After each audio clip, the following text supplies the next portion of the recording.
ពេលឃើញពន្លឺបៃតងបេះដូងបង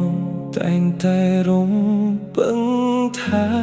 អូននឹងតបមកវិញតែចុងក្រោយមានតែភាពស្ងៀមស្ងាត់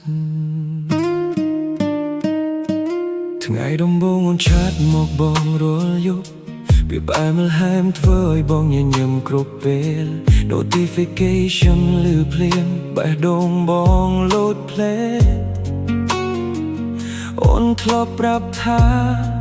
បងសំខាន់សម្រាប់អូន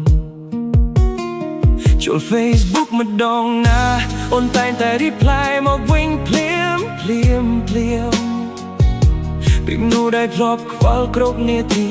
ឥឡូវបែរជាស្ងាត់ដូចមិនដែលស្គាល់គ្នាបងឃើញអូន online តែអូនមិនអានសារ Story អូននៅ post តែ chat បងគ្មានចម្លើយបងសួរថាអូនសុខសប្បាយទេចម្លើយដែលបានអូនរវល់ចូលលេងតែមិនតបបងទុកឲ្យបងអង្គុយមក Messenger ទាំងអារម្មណ៍មិនកាបេះដូងបងសិនទៅរាល់ថ្ងៃតែអូនព្រៀបតែស្រឡាញ់បងមិនឃើញទេអូនថារវល់បងក៏ព្យាយាមយល់តែអូនមានពេល post story មានពេលរៀបគេគ្រប់គ្នាហេតុអ្វីគ្មានពេលសម្រាប់បងអ្នកបងចាប់តាមស្គាល់អារម្មណ៍នៃមនុស្សតែត្រូវគេមើលរំលងពីចិត្តដែលធ្លាប់អែមល្ហែមមិនលើនៅសល់តែស៊ីនដល់ត្រជាក់បងមិនខឹងទេ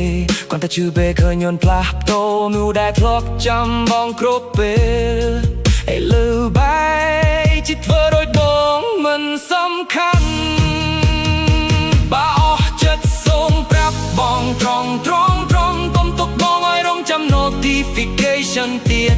ព្រោះការមើលអូន online រាល់យប់វាធ្វើឲ្យបងឈឺជាងការបាយគ្នាទៀតចូលលេងតែមិនតបបងលឿតែអង្គុយចាំតែដឹងថាអូនមិនដូចមុនស្នេហាដែលចាប់តាំងក្នុង Facebook ប្រហែលក៏មិនចប់ក្នុងភាពស្ងៀមស្ងាត់អូនថារវល់បងក៏ជឿអូនរហូតតែចុងក្រោយតបដឹងនោះដែលគេពេញចិត្តពិតប្រាដុតគេមិនពុតសារឲ្យចាំយូរ